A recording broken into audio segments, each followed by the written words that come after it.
Assalamualaikum warahmatullahi wabarakatuh.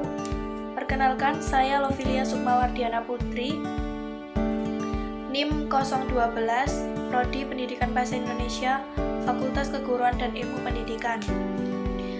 Kali ini saya akan membahas tentang sastra modern. Jadi, konsep dasar sastra modern merupakan bentuk ekspresi kreatif yang muncul sebagai respons terhadap perubahan sosial, politik, dan budaya di era modern. Sastra modern adalah karya sastra yang lahir dan berkembang pada zaman modern, baik sejak zaman kolonial hingga saat ini. Selanjutnya, fungsi dulce et utile pada sastra adalah konsep yang menekankan bahwa karya sastra harus memiliki dua aspek utama, yaitu menyenangkan atau dulce dan berguna atau util. Konsep ini menunjukkan bahwa sastra tidak hanya berfungsi sebagai hiburan, tetapi juga sebagai media untuk menyampaikan pesan moral atau pendidikan. Selain itu, fungsi sastra pada masa penjajahan kolonial dan pasca kemerdekaan memiliki peran yang signifikan dalam menggambarkan kondisi sosial, politik, dan budaya masyarakat Indonesia. Selanjutnya, fungsi sastra pada masa penjajahan kolonial yang pertama mencerminkan realitas sosial. Sastra pada masa kolonial seperti karya Max Havelaar oleh Multatuli dan Bumi Manusia oleh Pramudia Anantatur berfungsi sebagai cermin realitas sosial yang menggambarkan kehidupan masyarakat di bawah kekuasaan kolonial. Yang kedua, kritik terhadap penjajahan. Sastra juga berfungsi sebagai alat kritik terhadap kebijakan dan perlakuan penjajah. Yang ketiga, mempertahankan identitas budaya. Di tengah tekanan budaya asing, sastra menjadi sarana untuk mempertahankan identitas budaya dan tradisi lokal. Yang keempat, membangkitkan kesadaran nasional. Sastra berperan dalam membangkitkan kesadaran nasional di kalangan rakyat Indonesia melalui narasi yang kuat tentang perjuangan melawan penjajahan. Selanjutnya, fungsi sastra pada masa pasca kemerdekaan. Yang pertama, eksplorasi identitas nasional. Setelah kemerdekaan, sastra berfungsi untuk mengeksplorasi dan mengidentifikasikan atau identifikasi nasional Indonesia. Penulis mulai menggali tema-tema yang berkaitan dengan keragaman budaya dan etnis di Indonesia. Yang kedua, kritik sosial dan politik. Sastra juga menjadi medium untuk menyampaikan kritik sosial dan politik terhadap pemerintah dan kondisi masyarakat pasca kemerdekaan. Yang ketiga, penyampaian pesan moral.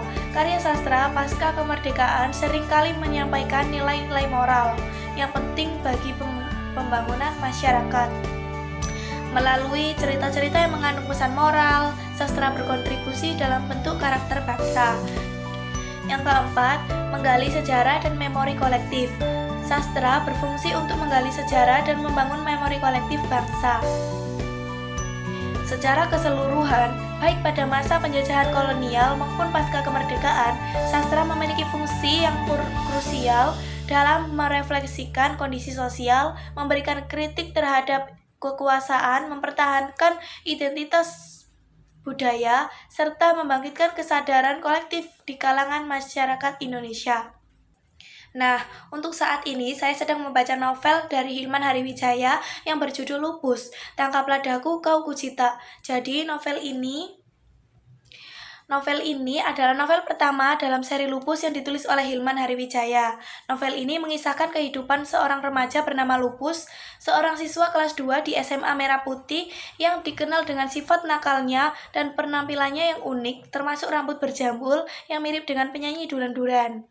Dalam novel ini, Lupus mengalami berbagai kejadian konyol dan lucu, seperti kegagalan dalam kencan pertamanya karena lupa menanyakan alamat pacarnya, serta berbagai petualangan lainnya yang menggambarkan kehidupan sehari-hari remaja. Karakter Lupus digambarkan sebagai anak yang berbakti kepada ibunya yang sangat menyayangi adiknya Lulu, meskipun sering terjebak dalam situasi konyol akibat kelakuan yang jahil.